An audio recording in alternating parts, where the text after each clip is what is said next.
Hello everyone and welcome. A viewer recently challenged me to an extreme grocery budget challenge shopping only at Walmart. You know I love to shop at multiple stores because it does save a ton of money, but this week I'm only shopping at Walmart. I am going to be using a budget of just under $35. I know I can feed a family of 4 for the week for that money, but I'm trying to feed a family of 6. I'm not sure I can do it, but I hope that I can. I'm going to do my very best. Okay, I am going to need some bouillon for this week's menu items. It's going to help me with soups and make my meals just taste a lot better.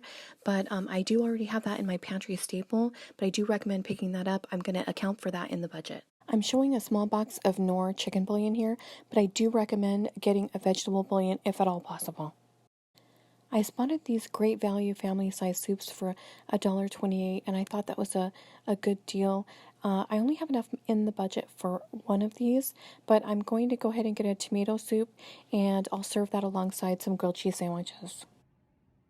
I was planning on getting a 3-pound great value spaghetti, but they were completely sold out, so I'm going to have to get a 2-pound and then maybe get something else.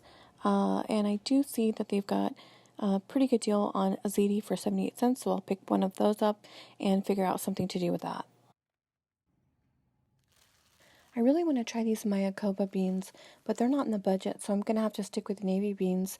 I have heard that they're kind of buttery in flavor, but if anyone's tried them, let me know. One of the things I like about shopping at Walmart is I can look at the prices before I go to the store, so I have a really good idea of what my budget's going to be and what I can get. This time, though, what I did was when I would find items that were less or more, I would write that down to the right of the price, and then I would know if I was over budget, if I needed to cut something out, which is exactly what I did with the corn. I planned to spend 77 cents for frozen corn, and I decided to cut some from the budget by getting a can of corn at 50 cents.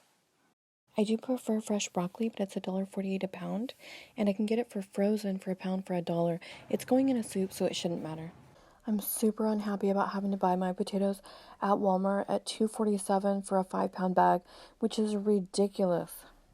I have to say that the best value item I found at Walmart was this ground turkey, festive ground turkey for $1.61 a pound, and it is a little bit separated from the rest of the turkey, which is why I didn't discover it sooner, but I have tried it once before and I do like it, so I'm going to be using this in the menu this week.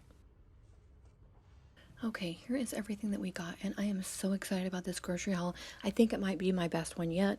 I think we're definitely going to be able to feed 4 people, probably 5, and maybe 6. We'll see. Another thing to keep in mind when you look at all this food is I am factoring in taste. Taste is up there with nutrition. I want the food to be delicious and filling. Here are our ingredients for our potato corn chowder. We have potatoes, onions, corn, and evaporated milk. And then we have the ingredients for the broccoli soup. We have broccoli florets, evaporated milk, a couple of the slices of the American cheese, and vegetable bouillon. We will be making this delicious dinner with a ground turkey and gravy. We'll serve that over white rice and cooked carrot coins. I'm going to be making a dish with the ziti, the zucchini, the tomatoes, the onion, and one of the carrots. And then one night I'm going to make a big pot of navy beans with onions and diced tomatoes, and I'll serve that along with some toasted bread. I'll be making baked spaghetti with sharp cheddar cheese, spaghetti, butter, and one of the cans of diced tomatoes. For lunches, we'll be making grilled cheese sandwiches and tomato soup, and then later in the week we'll just have cheese sandwiches with half a slice of banana. For lunches, we'll be making some bean burritos with rice. We'll be making chili one night with the ground turkey, the chili seasoning mix, and some of the diced tomatoes, as well as the tomato sauce. I am going to put the item list in the description along with the prices. That way, if you want to just copy and paste, if you plan to recreate this yourself, you can do that. I'll also put the recipe ingredients in the description to make it easier for you. Okay, I'm going to use 3 of the Roma tomatoes that I have, and I'm going to make sun-dried tomatoes in my little toaster oven. I'm going to start by cutting these in half, and then as you can see, I've got a little spoon here. I'm just going to use this to try to pick out some of the seeds and the liquid so that they'll be a little bit drier. Now, I actually haven't made these myself before, and I'm not sure why because I have thought about it. I absolutely love sun-dried tomatoes. I always use them in my pasta. I like them on my little mini pizzas. I don't know if you saw the non-bread pizza that I've been making lately, but I love them on those. So I'm not sure why I haven't made them myself, but they do say they're fairly easy to make. You just basically have to dry them out in the oven. So I like to use my toaster oven for pretty much everything I do. Not sure it's going to work as well in there, but I'm going to give it a shot. It shouldn't be that difficult. Then just go ahead and pour whatever kind of oil you have on hand over the tomatoes, and then sprinkle it with some salt. I do have these Malden sea salt flakes in my cupboard, so I'm just going to use those, but regular salt is fine. And you might also want to go ahead and hit it with some pepper, like I'm doing here. I cooked the sun-dried tomatoes at 450 degrees in my toaster oven for 15 minutes. After I checked them, I realized I was going to need an additional bit of a boost of heat, so I cooked them at 200 degrees for another hour. And then I just let them sit in my toaster oven overnight, and I checked them again in the morning. These were delicious, you guys. I cannot believe I haven't been making these already, and they were so easy to make. I'm definitely going to be making these again, and I'll be using these in one of my pasta dishes. I'm not sure which one yet. And here are the ingredients for tonight's meal. We've got the rice, we've got the ground turkey, the turkey gravy, the pepper, and we're going to go ahead and cook 4 cups of rice, and it's going to make a lot of rice, but I want to make sure that everybody can have as much as they want. And then whatever's left over, I'll put that in the fridge, and we'll use that later in the week with our bean burritos. And then we do have this, the bouillon. I'm going to use a teaspoon. If you're using your cubed bouillon, just use 1 cube or however much you like.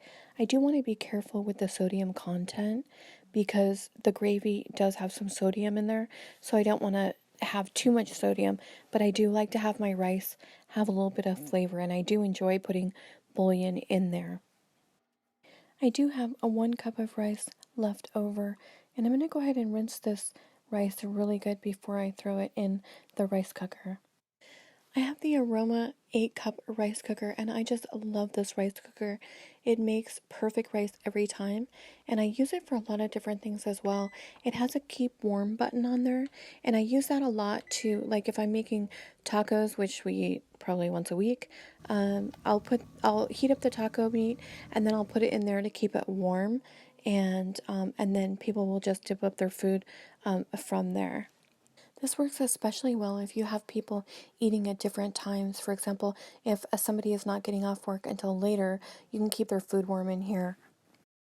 I will put a link to this aroma rice cooker in the description box in case you're interested in purchasing this for yourself.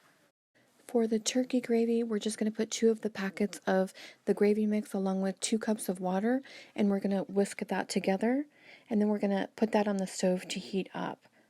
And then we're going to go ahead and prepare the carrots and get those in the water to boil.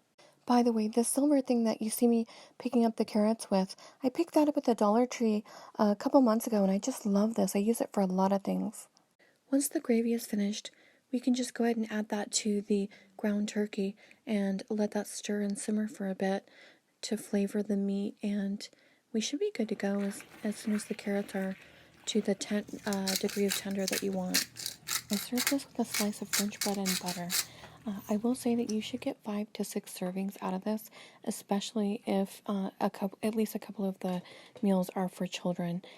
We were maybe a little bit light on the carrots if we were trying to plate for 6, but we definitely had enough meat and rice and bread. So I do hope you like it. We thought it was delicious, and I'm definitely going to be making this for my family again. And now we're going to make one of my favorites, a breakfast scramble with kale, eggs, and potatoes. And I'm going to try to see if we can make 18 eggs feed 36 people. And I'm going to do that this morning by using 2 eggs, 2 potatoes, and 1 of the stalks of kale. And we'll see if when we're finished with this, if we can feed 4 people.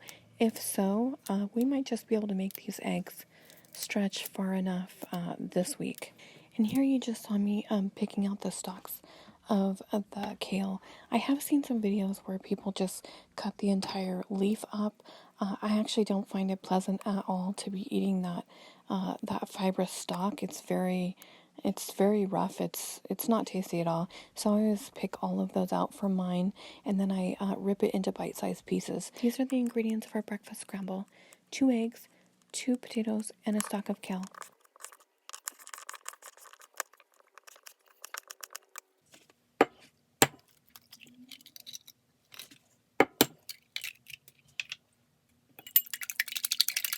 I'm adding a 1/4 cup of water for filler. If you have milk, feel free to add that.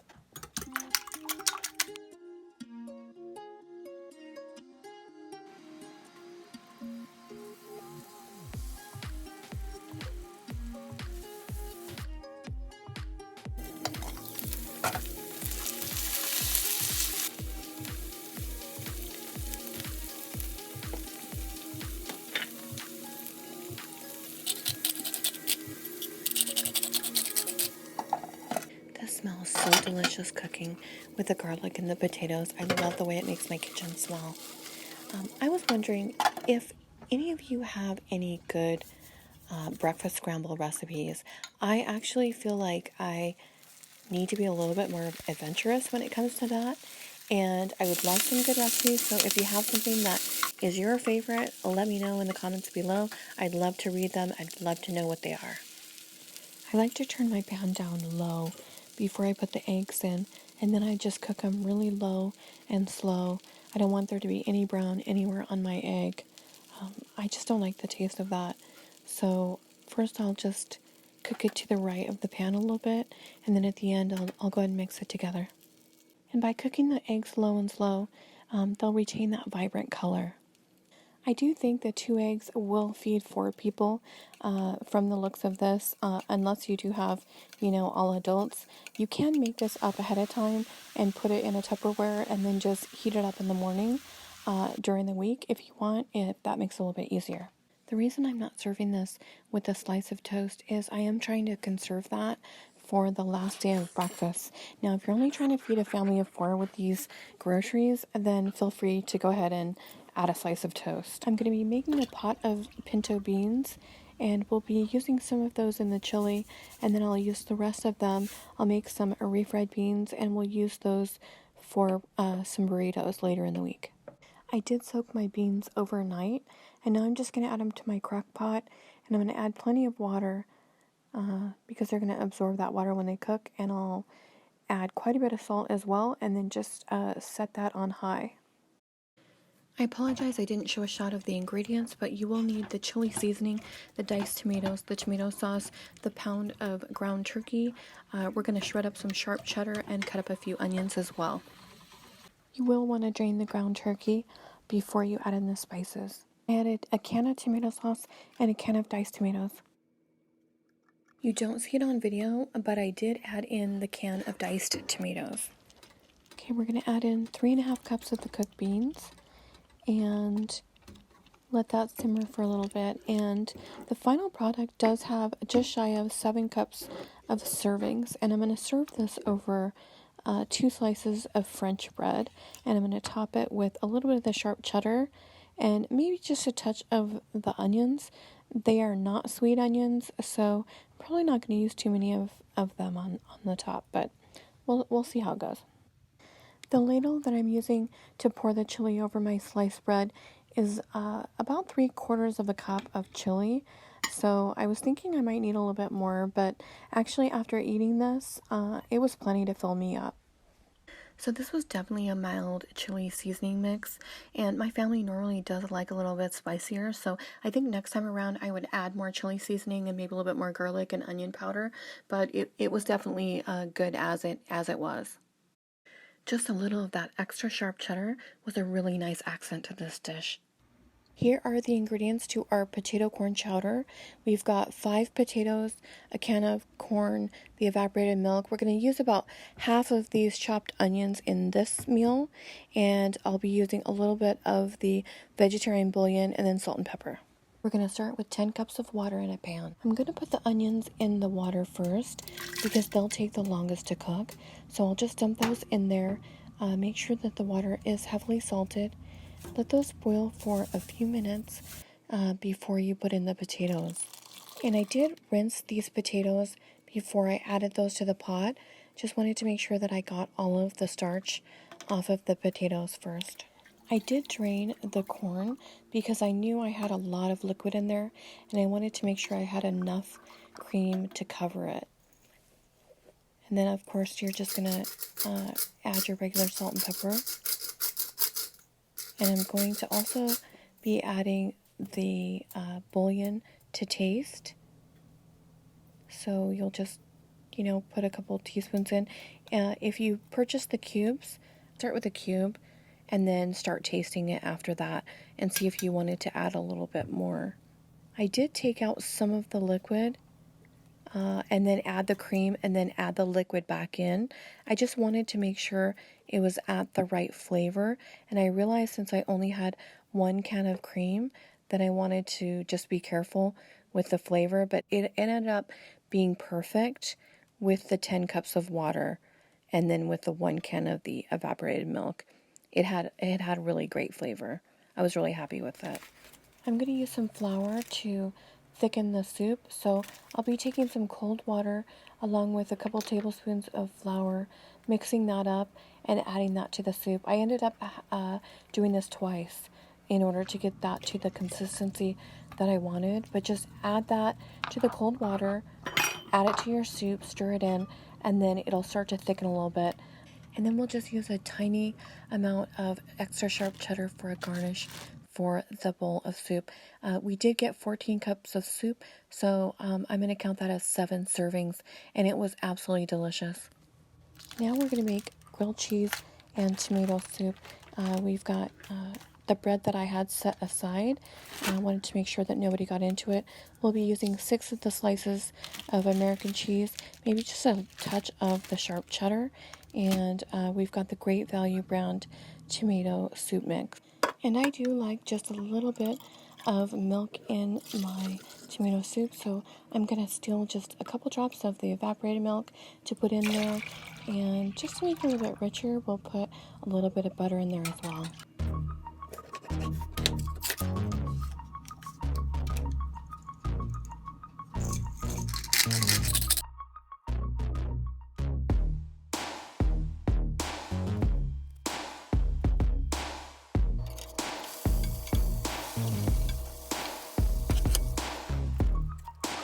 I have to say, I was completely shocked that I was able to get 6 servings out of that tomato soup. That was a pleasant surprise. And I did go ahead and make 6 full grilled cheese sandwiches in case you do have 6 people that will eat that much. However, I will say if you only have 4 or 5, maybe you have 1 child, maybe you just want to make a half a sandwich, and then you can conserve your cheese and your bread for other meals. And here we're going to make some refried beans with the leftover pinto beans that we had from our chili. We'll be using this in our burritos. We'll be using our leftover rice, refried beans, extra sharp cheddar, and flour tortillas. And we're going to warm up the rice, and then I'm going to season it with the bouillon, which is going to be, it's going to make the burritos very flavorful.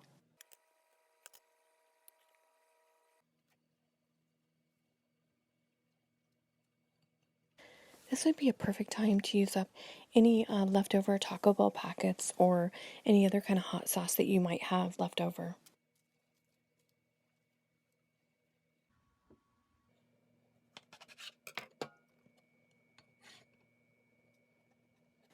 These burritos were quite tasty and very filling.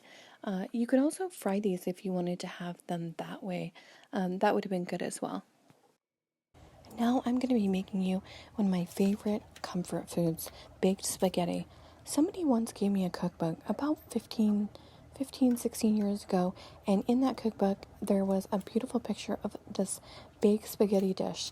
And at first I thought it sounded a little bit weird because it had sharp cheddar in it, but I did make it and I've come to love it ever since. So it's something I make quite frequently.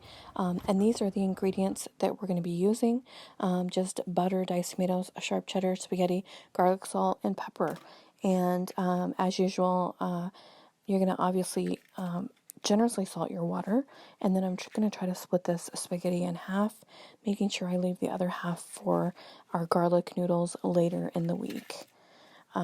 Now, for this dish, I'm going to make sure that I'm cooking my spaghetti al dente, which, if you haven't heard that term before, just means a little bit firm to the touch. So when you bite into it, you'll feel just a little bit of firmness. And so you're going to boil that, and I'm going to rinse it in cold water to stop it from cooking, because we're going to be putting it in the oven, so I don't want it to be mush by the time it's done. I actually prefer my spaghetti al dente always, even when I'm just making it without baking it. And then what we're going to do is we're going to go ahead and drain these tomatoes really well, because a lot of the flavor in this dish comes from these wonderful tomatoes. Okay, we're going to get as much liquid out of them as possible, so that we'll layer these on top of the spaghetti in a baking pan. And we're going to want to get some pats of butter ready. And I'm going to go ahead and spray the pan. I'm sorry, I'm using this coconut spray. I've actually been using this for the last 4 months. It seems to be a magic spray bottle, but you can put anything you want. If you want to put oil, butter, anything, just to try to make it not stick in the bottom of the pan. And then we're just, like I said, we're going to put the tomatoes on. And a lot of the flavor in this dish, like I said, comes from getting a bite of that tomato in your mouth. And this garlic salt, of course, is going to be adding a wonderful flavor along with the butter. So we'll just put little pats of butter. We don't want to overdo it on the butter, but I definitely want it to heat up and then fall down into the spaghetti mixture. And then I'll just use a little of the cheese. And I don't normally add this. I usually only just add the sharp cheddar, but I thought it would actually melt really well and probably look pretty good in there when it was finished. And since I had the slices anyway, I thought I might as well use those. And then on the top layer, we'll just add the tomatoes again. And by the way, we're reserving the rest of the tomatoes with the juice for a pot of the navy beans that we'll be making later in the week. And then just go ahead and sprinkle with the garlic, salt, and pepper.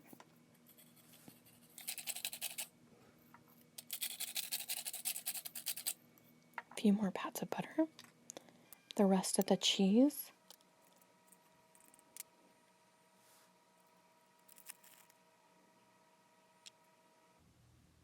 So I think I used 2 slices of the American cheese in this. And then I'm going to cover it. And fortunately, I was able to fit it in my toaster oven, because I love using this toaster oven. And actually, I'll put a link down below for this toaster oven as well. But okay, so this is the way the spaghetti will look. Now, you may want to just eat it like that. I actually prefer when the top gets a little bit crusty. Just, it gives it a little bit more texture. This is just a really satisfying dish to me. Normally I would serve every dish with a side of garlic toast, but we are trying to conserve bread. And here I'm going to make a ziti vegetable dish. I'll start with salting my water to cook the noodles, and then I'm going to saute about half of the chopped onions that I have. And I've got the rest of the vegetables. I've got a zucchini, 1 carrot, 2 tomatoes, and the ziti. So we'll go ahead and chop those up, start sauteing those, add a pat of butter, add a little bit of garlic salt. Just want to get those a little bit tender because we're going to be adding this to the ziti noodles. So I want to taste it and see if I have enough seasoning, because really this is where the seasoning will be on these vegetables. So as I get a bite of the ziti, I want to get that flavor. So I want these to be a little spicier or more seasoned than normally, because they're going to hold the flavor. I did have one stalk of kale left over from the breakfast, so I'm just going to rip that up and put it in here. If you have anything else in your fridge that's left over, this is a good place to put it. You can mix it in here as well. We are going to be using a little bit of the bouillon as a base for the ziti noodles, just to make sure that they're not dried out. And I want to make sure that when I put this in there, that it's not too flavorful. Otherwise, it'll ruin the whole dish. I really enjoyed this dish. When I made it, my family was actually not home, so I just plated it for the camera and then I put the rest in the fridge. But both of my boys ended up eating these as leftovers and they thought it was really good. I also had some Parmigiano Reggiano from Trader Joe's in the fridge. It's kind of a staple in our house. So one of the times when I had it for breakfast, I just put a little bit of that over it and microwaved it, and that was really good. And now we're going to be making a pot of navy beans. I just love navy beans. They're one of the most nutritious beans available. And I feel like sometimes people forget how delicious just one single item of food can be. I learned from my grandma a long time ago this lesson. I mean, she introduced me to so many different kinds of beans, whether it was lima beans or navy beans or black-eyed peas even. She would make a big pot of the beans, and she would just make them taste so delicious. Sometimes people will make these navy beans and they'll add in ham, and it ends up to be more like a soup, really. And navy beans are great because the outer layer of the bean is very soft, and so it lends itself to soup easily because it just becomes so thick. When you pour it into your bowl, it's just the perfect consistency. Navy beans have a lot of fiber, 19 grams per cup. They've got 15 grams of protein per cup. They've got surprisingly large amounts of vitamin C, magnesium, iron, vitamin B1. It's just really, really super healthy. And my favorite way to make it is with the diced tomatoes and just salt and maybe a little bit of garlic salt, and that's it. I served this with a small slice of bread, and we were able to get 8 servings. I normally like to top mine with a little bit of Louisiana hot sauce, and sometimes I'll make a big pot of cornbread to go along with this, and that's really good. But it's perfectly fine just by itself without any hot sauce at all. Let me know what you guys think. Comment down below. We have just enough bread left over after our grilled cheese sandwiches to also have cheese sandwiches for lunch, and we have just enough cheese as well. So we're going to do 6 slices of the cheese, 12 slices of the bread, and then we're going to use the bananas. We're going to cut them in half, and then we'll have six sandwiches with a half a banana each. We will have one whole banana left over if anybody wants additional later on in the week. And here are the ingredients for our broccoli soup. We have the broccoli florets, the evaporated milk, the vegetable bouillon, and 2 slices of the American cheese left. I'm not going to show the filming of the broccoli soup, just follow the way we did the other soup, but start with the 10 cups of water, and it's super easy to make, and then just thicken it to the level that you would like to have it at. This broccoli soup was just so simple and such an easy recipe to make. It only had a few ingredients, but it was delicious. I loved it. And in fact, I thought it was better than some restaurants that I eat it at. And now it's time for the last meal of the video, and that is garlic noodles. And I'm also going to put in there some sun-dried tomatoes, the ones I made earlier in the video. I've been really excited about these. Use whatever oil is in your counter. I would prefer normally to use olive oil, but I don't have any, so I'm just going to use vegetable oil. Make sure your water is heavily salted, and then in a separate pan we're going to just add oil and garlic salt, and we're going to let that simmer for a while. If you have any red chili flakes, you can also throw those in as well. Sometimes we like to do that. Right now I'm not going to add those in. I'm just going to just use the oil and the garlic salt, and then I'm going to add some butter as well. Make sure that when you add in the butter, your pan is at a low temperature, because the last thing you want to do is burn your butter. That's going to taste really gross. Also, if you do happen to have any garlic cloves on hand, feel free to slice that up and throw those in there. That's actually normally the way that you would have this dish, but garlic salt is fine. A lot of times I just use garlic salt. You're going to want to cook your noodles to al dente, and for this brand of great value spaghetti, that was 10 minutes.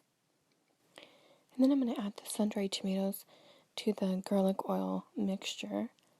And I did take a little bit of the oil out. Just want to make sure, I don't want to have it too oily, and I want to be able to add it back in.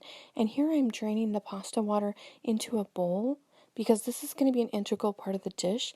We're going to add that starchy water back in to the noodles. So we'll just go ahead and drain them, and then we'll add them into the garlic mixture. And then I just want to stir up the noodles and try to make sure that it coats each noodle, and then I'll see where I'm at with the oil, whether I need to add some more in. You want to have just enough, but not too much, because too much won't be good either. The basic idea is just to get all that flavor all throughout each spaghetti noodle. And it does look like I need to add a little bit more in, so I'm going to add that mixture that I had held back. And then I'm just going to toss it all together. And then I'm going to add the starchy water. And I'm going to start to stir that in and see. And then again, I want to see right where we're at, because I know the consistency that I want it to be at.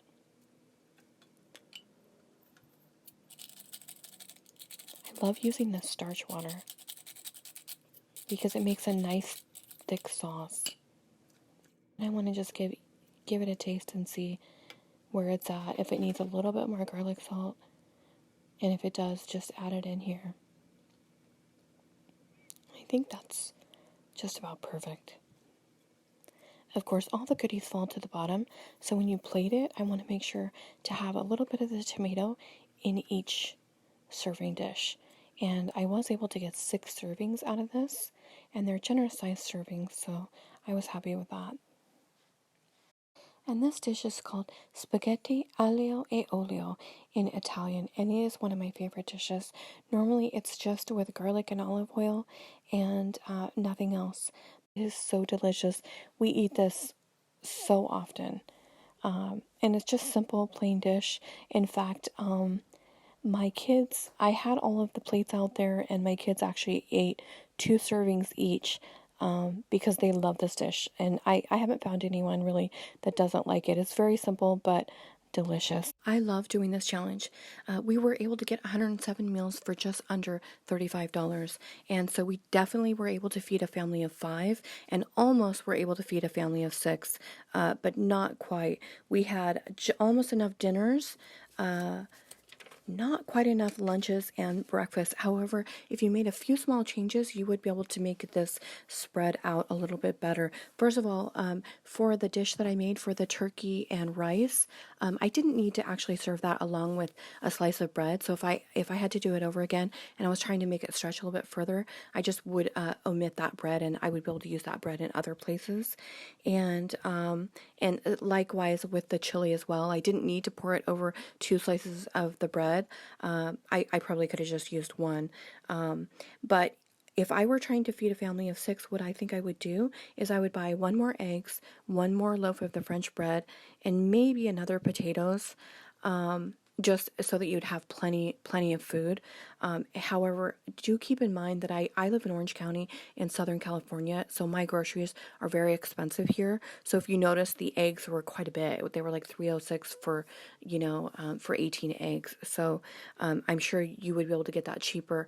Now, as far as the potatoes go, like I said in the video, they were very expensive at Walmart. All of the produce is exceptionally expensive at Walmart. $2.49 for those. I was able to get a 10-pound bag at Aldi for 99 cents just a couple weeks ago. And normally at Aldi they're $1.49. So that's just a huge difference in how you're going to be able to feed your family. You can look in the description for an itemized list of groceries, and I also placed some links for my rice cooker as well as toaster oven. Thanks so much for watching the challenge. I hope you liked it. Let me know what you think, and I hope you stay safe.